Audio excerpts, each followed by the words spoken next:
that we always ask at the start of the podcast is, did you find procurement or did procurement find you? So procurement found me. I have a bit of a windy path into where I am today, but it makes sense, and I'll relate a little bit back to where we are today, because I feel like I've been bringing up that my starting point quite a bit. When I came out of college, I was in actually HR, and to be a PhD in clinical neuropsych, but somehow ended up in HR for a little while. And then really liked business, ended up in a factory that was an outsourced packager of Gillette, working with razors, startup, fast moving, kind of figuring out that model with the people from Gillette. Went to school, decided I want to be in operations, and dating myself, I concentrated in operations, electronic, B2B e-commerce. Okay. Was the thing then. It wasn't just and strategy. And then when I came out of school, wanted to do consulting. It was 2002, which was not a good time. That reason grew. I'm still going through a really uncertain time, just like we are right now. Ended up working for HP for several years, managing their outsourced partners in APAC for manufacturing and design. And that was really my first role. That was a supply chain role, but as a partner business manager, it was really a bit of procurement, a bit of business, a bit of R&D. And, I kind of grew that role into a couple different applications, and then went into consulting where I did sourcing, strategy, supply chain, change management, all the things around that. At that point, I got acquired by the Hackett Group, and my consulting firm, Arstone, was acquired by Hackett Group, and moved over to the research side, and was focused on procurement best practices. And that's probably the point in my career where I sort of chose a major, and it was sourcing. Yeah. And, before that, I don't think I thought of myself as a procurement person. But once you spend 10 years doing procurement best practices, you're a procurement person for life, maybe. And so about 5.5 years ago, I left that role to go to where I am now at Everest Group. Still feel like I have a pretty good breadth from my experience as a practitioner, consultant, and advisor. But I think procurement definitely found me. And now I find myself kind of interweaving with procurement, sourcing, VMOs, vendor management, and a lot of other adjacent functions that all have to collaborate in the work. What from a category perspective now? Because you're pretty targeted in terms of the types of firms that you're kind of covering and the areas of support that you're providing through Everest Group. Can you talk just a little bit about that to give some additional context? Sure. Yeah. So Everest Group is an analyst firm. We've been around about 35 years, focused on global services, tech and tech services. So when you think about offshoring, when you think about outsourcing your BPO, tech, and IT services, engineering services, consulting, those are the areas that the firm covers. Mm-hmm. We do a lot of, for sourcing teams, we can provide a lot of market intelligence, and we provide a lot of commercial assurance, so price benchmarking, terms, negotiation strategy. I think firm, we're fairly focused on those strategic categories. It sounds like a narrow number of categories, but when you start to look at the spend of a lot of companies, it's huge. It's enormous. Right? And the 100%, the headcount too. Back in the day, I had a sourcing role managing outsourcing and offshoring for a financial services company. And that was thousands of FTEs doing mortgage underwriting, for example. In the Philippines. So it can be really extensive. Like for most companies, their workforce, a lot of companies, their workforce is kind of a third outsourced, a third in-house, and maybe a third contingent. And we cover those 2/3.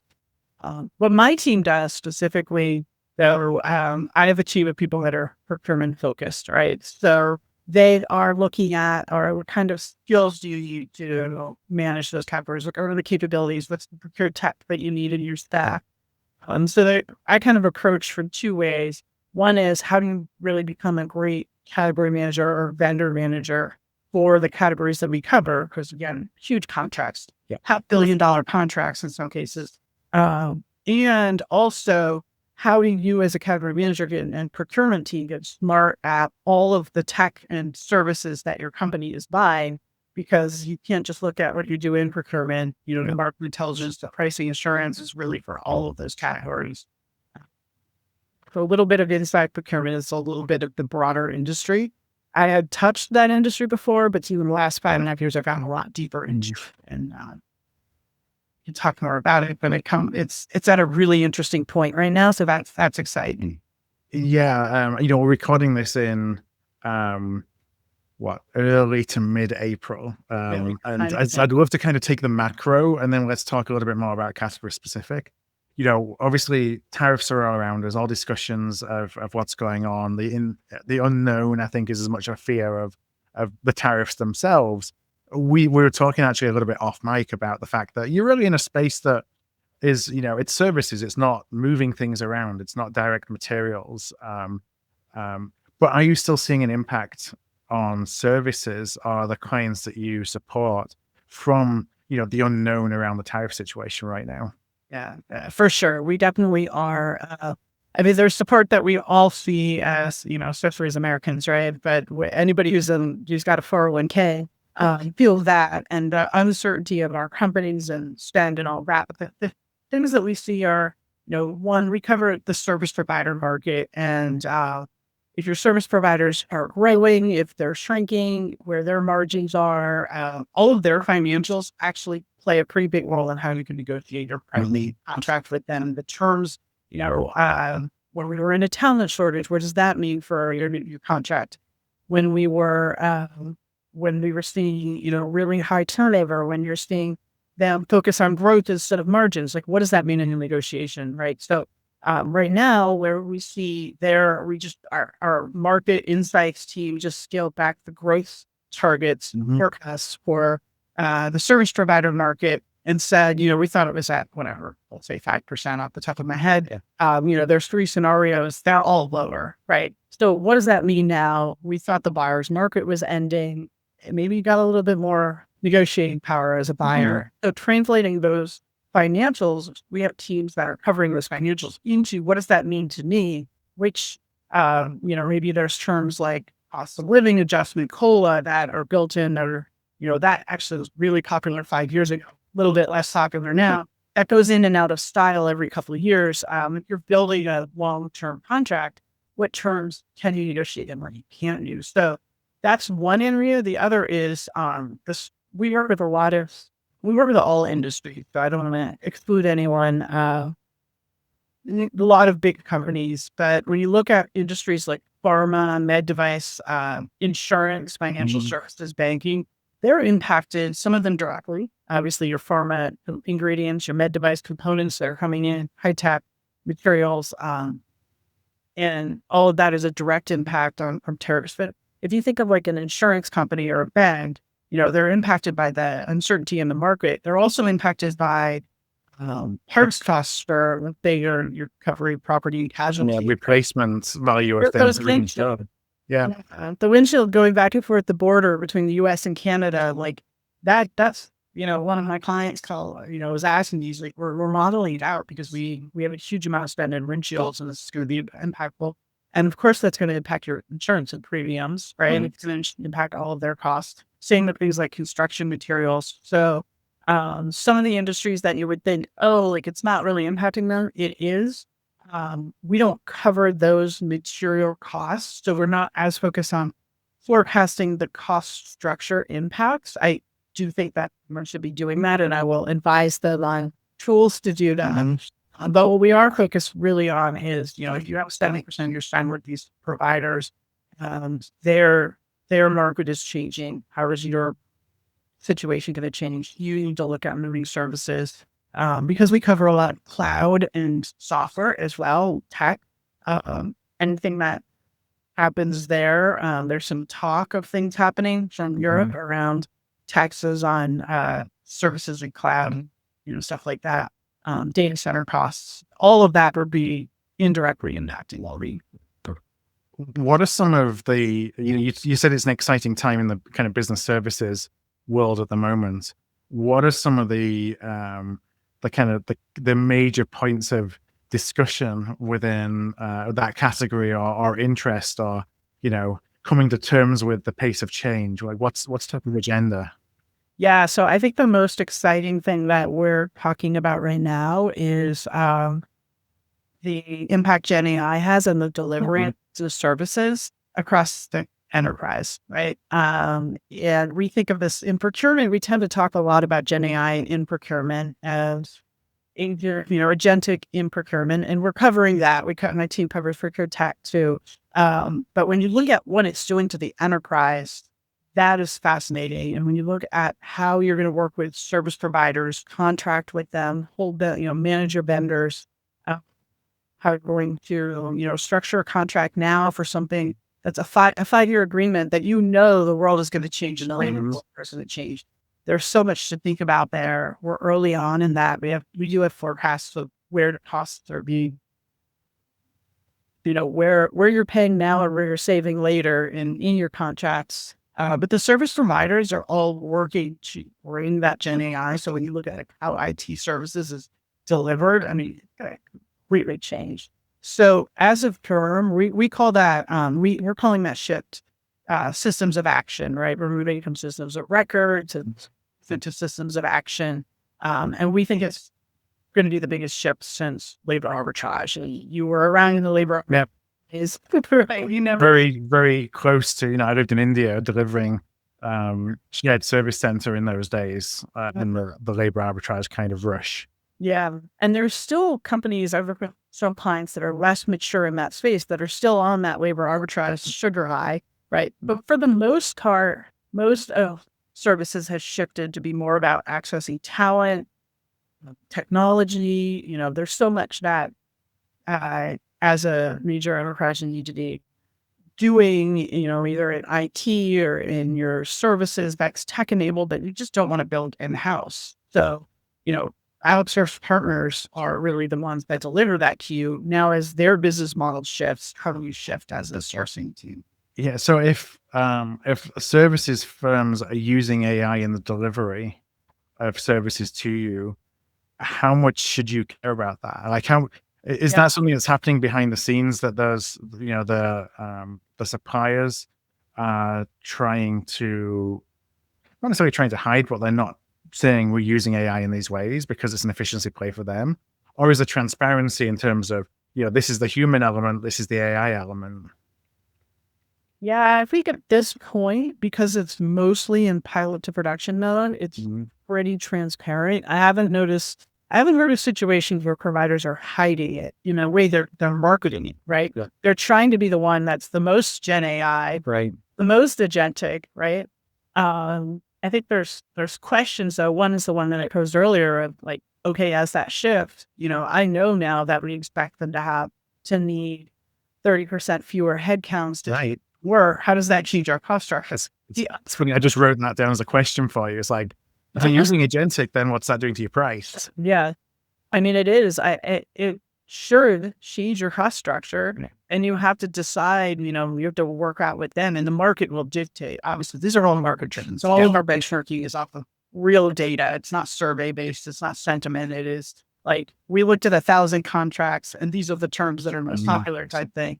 And here's the median or the 80th and 20th percentile for this rates or managed services agreement. So the market will dictate where that goes. We're seeing some trends right now in how that's getting factored in. I think the observation right now is that the cost is up and not down for the providers because they're still investing. There's so many pilots. They're not seeing really reaping the benefits yet. We're starting to get to that, but it's early stage. We saw last year so many pilots that the sentiment of providers would like, look, no more free pilots. Like, it used to be that you'll do a pilot on anything at customers, but it was getting a little out of hand, and I started to see some of that vibe from the market. Our data showed that at least 75% of pilots did not go into production. So that's a lot of energy wasted, not wasted, you learn from it, but it's a lot of trial and error. I've seen other data, depending on who you ask, where only like 2 or 3% go to production. So That's, the enterprise is saying 75%. I think the Yeah. providers are like, man, 3%. Until they make it. I mean, there's a lot of experimentation, and I think that's part of kind of the journey, because none of us really know where the journey ends. But Totally the journey. Yeah. do you see like common causes of pilots that make it to production versus those that don't? That's a good question. I'd have to dig a little deeper into it. I really think a lot of it is just throwing it against the wall and figuring what needs a human touch, how much can we automate here. Things that I think pilots that didn't make it in production might come back in a year or two and make more sense. It's a bit early. The trial and error and the ordering of what you want. You can't do everything at once. Like none of us, we're in a state of rapid change right now, and no one can do everything at once. So being cautious in how much we try to do so we do it well. Yeah, I think that's a little bit of the prioritization as well, but that's my perspective.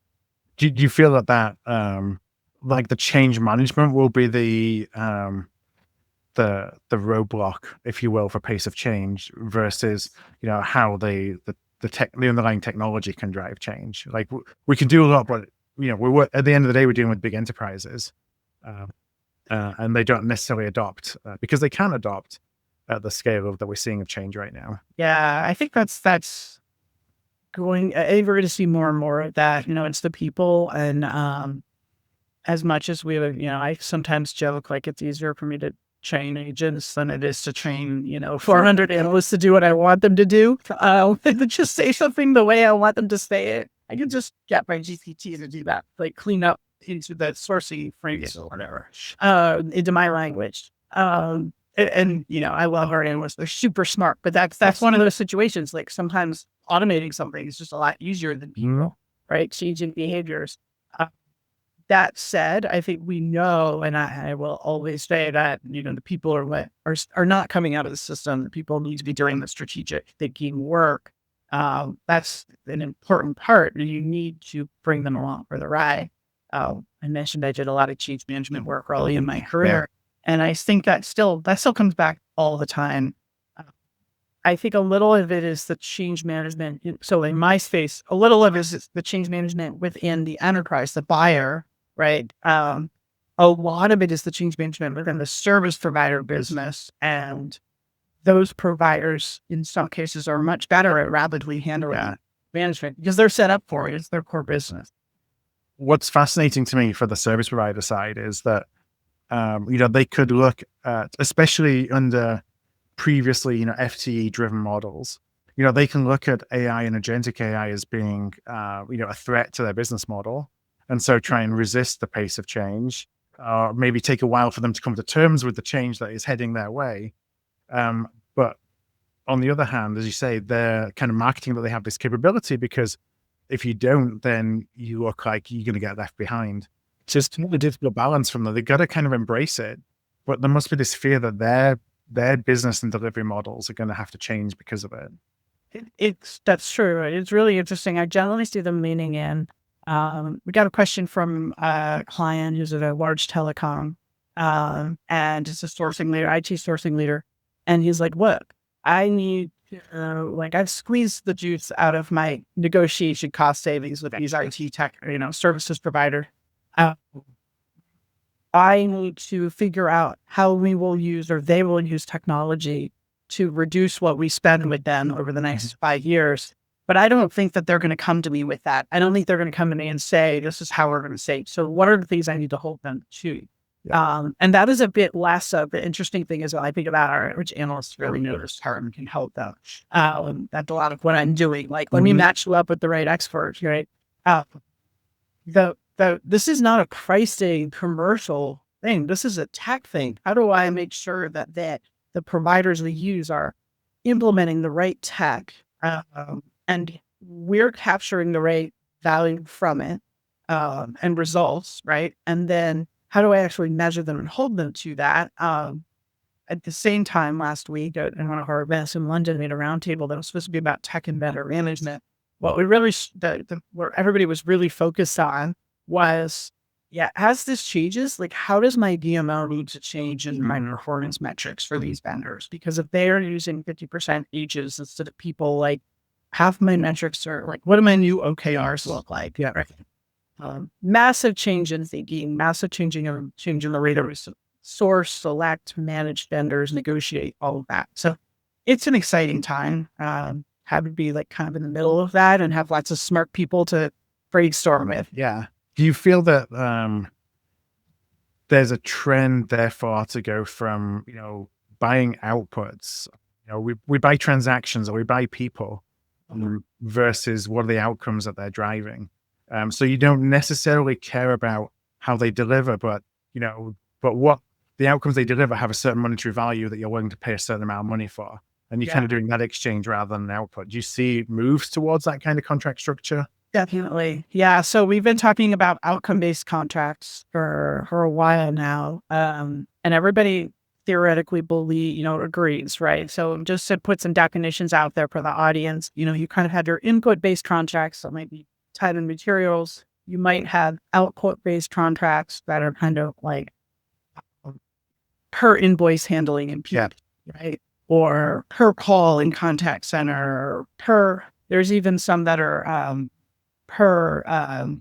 in agile, like per squad or whatever, like on agile terms, edit that out. Is that per team or whatever that might be, or per story point. Yeah. So, if you're doing an agile contract, you might have per story point type pricing, right? And those kind of more input output based models have become pretty ubiquitous. You also have managed services where you're just like handle the scope of work and get it done, and that's a little bit less hands-on. Great reasons. There's places you should use each of those. There's lots of contract constructs. When we talk about outcome-based, it's really looking at the business results. It's a step removed from that. And that can make sense in some places. If you're looking at contact center, you're looking at like customer sat, CSAT, right? Metrics, right? You could kind of agree on a baseline. When you get to other areas, everybody agrees this is something we want. It's really hard to implement it. So when I looked at when some of the data we've seen, when we look at contract negotiations, again, we're looking at like thousands of contracts. We see 95% of RFPs are, make this outcome based or include some outcome based metrics. In the end, it's something like 4 to 5% that end up with it. Right? So the desire is done. It's not necessarily the execution.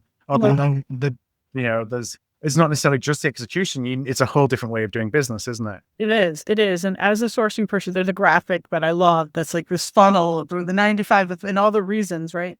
And being someone who's been on both sides of the table, like I completely understand every one of those reasons because it's both sides. Like, and a lot of it is internal to the buyer. So how comfortable are you with the baseline? Are your stakeholders really bought into this outcome-based thing? And if they are, is sourcing really bought in? As in my consulting days, like doing sourcing work, we always liked the idea of gauge sharing, like getting paid based on the savings. But until the gain is too high. Until you do a good job, the client resents you for having to pay you more, right? So it's like one of those things that, even like different partners. It's good up to a certain level, but you succeed even more, then you're going to be back at the table negotiating. Yeah, exactly. What you I didn't want to pay you that much, but we did better. So there's just so much like internally and on the buy side and the sell side that makes it really hard to put those in place. Now we do see them getting used in many situations. We've got a lot of case studies where we see outcome-based measurement and OKRs kind of being built in. And I think that is the direction. It just seems to be one of those things that like every conference, there's a workshop on it because nobody really finds it easy to do yet. We were talking again before we hit record. You've been on the road quite a bit the last couple of weeks at events. What's the word on the street, that you're hearing in terms of the topics that are really top of mind for, when we're kind of contextualized around essentially buying services? Yeah. So I think some of the things that we've seen, and I see this a lot in the events that we've done, the roundtables that I've kind of facilitated at different places. I love a roundtable with CPOs where they're talking about their problems, right? And I'm just keeping it nervy. Some of the really interesting trends, I'm going to go before this last 2 weeks. Yes. Been a roller coaster. We talked about that. Yeah. Are thinking about, I had one situation or one roundtable discussion where CPOs were talking about, we want to talk about talent and training for procurement, and we want to talk about Gen AI. And somebody said, I don't know how you can talk about those separately.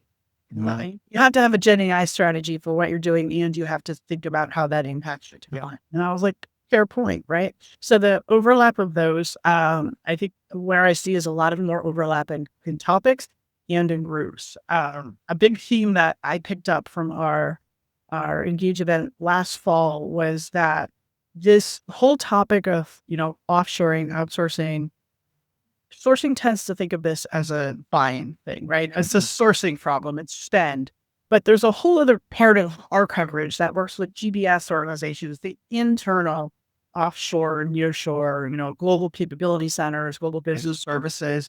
There's a ton of that. A lot of companies are either putting more centers that are captive, as we stored overseas, or they're actually insourcing and shifting some of their outsourced spend into their own centers. Yeah, they're bringing it back home to. So then a little bit more control. What I really found is that the people who are leaders in this, the companies that are leaders in this, they're doing both. They're looking at it as workhorse strategy, and they're looking at having a hybrid model where they can shift very quickly between internal and external, maybe based on project. So, here we're working, our functional, our business stakeholders, this project, where do we want to have that done? Does this make sense to do in-house? Does it make sense to do outside? Different locations. It's a more agile way of thinking versus like, I'm going to put finance and accounting outsourcing outsource in Hyderabad, and it's going to be there for 5 years. Like, nothing lasts 5 years. So you need to have a model where you can shift back and forth on the fly. It's a little bit like what we're seeing in the supply chain right now with tariffs, where everybody is like, how do I have multiple places so I can move agility and flexibility? And so that agility with the part of it, as well as using technology, I think that sourcing needs to be thinking not just about the providers, that they need to be partnering.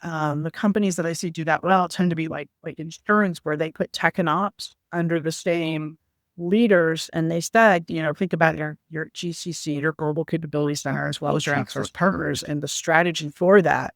They are probably not actually sourcing people, because sourcing doesn't think this way. And that was kind of a follow-up, because I'm interested to hear that kind of the hybrid movement is growing steam, because I've just been a long time believer in hybrid models in terms of operating models and how you can get kind of flexibility, expertise, and everything, in a single kind of model. But procurement should be in the make or buy conversation, and very rarely are we in that conversation. So I wonder, if you've observed organizations where procurement has been in have make or buy, what has given them, the ability to earn that, and I hate to use seat at the table, but kind of seat at the table in those discussions. Seat at the table, though, it really is. So we do a lot of that. I have a peer who works with GBS, and the content, the conversations now are so overlapping. I think that the companies that do that well, or the procurement teams that do that well, they understand that it's a make or buy. They understand that there is probably a combination that's the right answer. So to have an in-house center, you do want to have some scale, and you want to think about where you're outsourcing to get the technology, the talent, some of the things I mentioned earlier that don't make sense. Like, we're not a big brand. We're not going to attract 3,000 employees in India, right? Like, sometimes there are others that can do that better. There are also models like build, operate, transfer, bot, we call it, that kind of went away for a while and just came back. It's funny you say that. Like, I haven't heard that term for when I was 20 years ago almost, when I was in India. I've heard it forever. We refreshed a paper like 2 years ago, because every reason about that, just for the listeners again who aren't deep into the details here, build, operate, transfer means basically we want to have our own center in another country, or maybe it's in the US, or maybe it's nearshore in Canada. And we're going to partner with a provider to actually start it up, build it, hire the talent, build all the infrastructure, and then they'll transfer it back to us in time. And sometimes that's like a 5-year plan. Sometimes it's shorter. There's a bunch of different models. There's probably 5 or 6 different models that we cover, that we see happening pretty regularly. But it's it's what seems like an easier way, more controlled way to do it. And then I think in a lot of cases it makes sense. I also sometimes think that you don't end up taking it back in house. No. Right? But it kind of enables a conversation around, should we be outsourcing this or not, to go ahead and do it. Yeah. And then, you never actually get around to, you realize the magnitude that's involved in managing it yourself.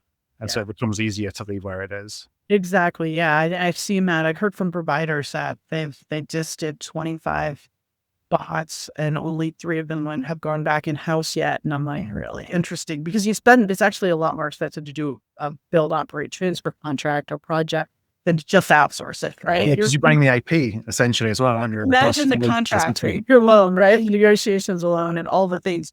That said, I think there's a lot of really good uses for using a provider to set up your capital, right? So I think your question, though, getting back at what makes the sourcing team really have that seat at the table, to use that phrase, right?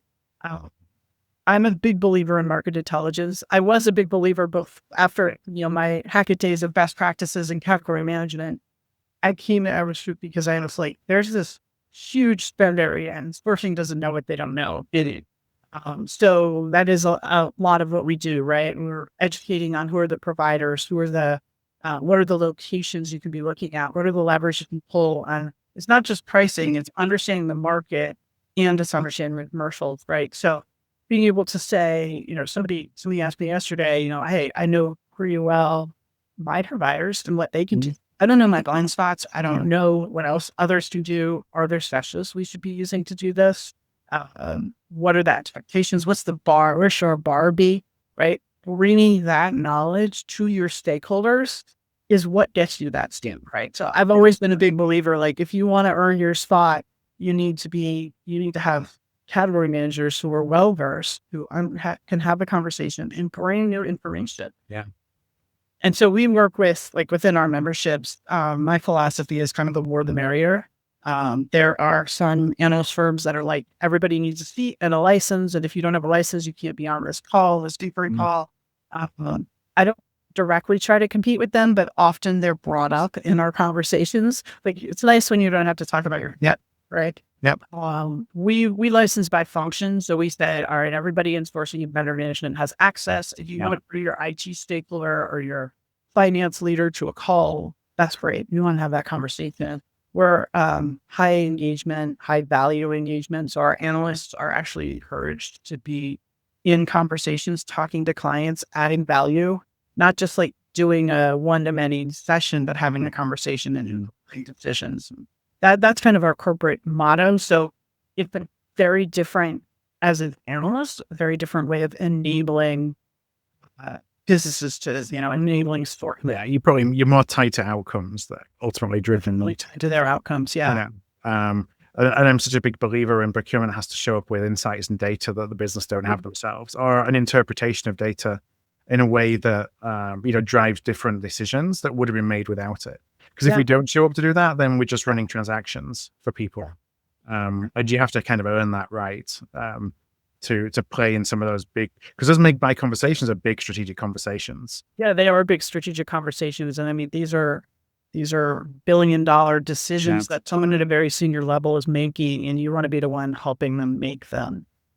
And you want to have your assumptions challenged, and be given it, bringing in things that are new, right? And we were briefing a client the other day, and they said, well, this was our perspective, and it doesn't match what you're saying. And he's like, I know you're just giving us the data. I'm like, no, we're not. Let's talk about why it's not matching. Like, let's have that difficult conversation, because you can have it with an analyst, and then, our whole searching team is on a call, but you're having that difficult conversation with us. Now I have to be more prepared to have that difficult conversation with a stakeholder and maybe challenge internal thinking. And if you want to, put a report in front of them or a chart, or you want to get them on the phone with us, like we're not telling you what to do. I'm not telling you whether to make a decision. It's your decision, but the rationale behind it based on what others are doing in the market, it's important to know all those sides, Well, Amy, I know it's about time for us to wrap up. So I want to thank you so much for joining us. It's been too long since we've recorded anything. For anybody who'd like to first reach out, get in touch with you, what's the easiest way for them to do that? So I'm on LinkedIn, Amy Fong, Amy M. Fong, I think. Pretty easy to find on LinkedIn. And that's the easiest place to reach out, and you can find me from there. Yeah, and also you have an event in September in Dallas, I believe, where folks can come and meet you face to face if they do. So we have our Everest Group Engage. Engage is not an accident; it's meant to be a pun. I mentioned high engagement. Our events are meant to be high engagement. I will. It's September 8th through 10th, I believe. I'll put that in the show notes if you're willing to. And really focused on sourcing leaders, DMOs, GBS, IT, tech leaders, bring your stakeholder, bring your CPO. And I'm very excited building the agenda right now. And last time, this is our second round. We got great speakers, analyst workshops, things like this pricing, everything we talked about today be on the stage there, and also in interactive formats so people can meet their peers, meet an analyst. I love the formats. Super excited about these events. I have a discount code for AOP friends. So show notes. We will do. And it's September 8th to the 10th. It's in Dallas, Renaissance Dallas Hotel. We'll put all the details in the show notes. Those will be at artofprocurement.com/podcast. It's artofprocurement.com/podcast. And you'll just be able to find this conversation with Amy and I. And we'll have anyone who from the AOP community would like to join, we'll pop that discount code in those show notes as well. Appreciate that. All right. Well, until next time, Amy, I want to thank you for sharing your insights, spending your time with us, and just appreciate you joining us. Yeah, thanks for having me, Phil. Great to catch up. All right. Thank you very much, Amy.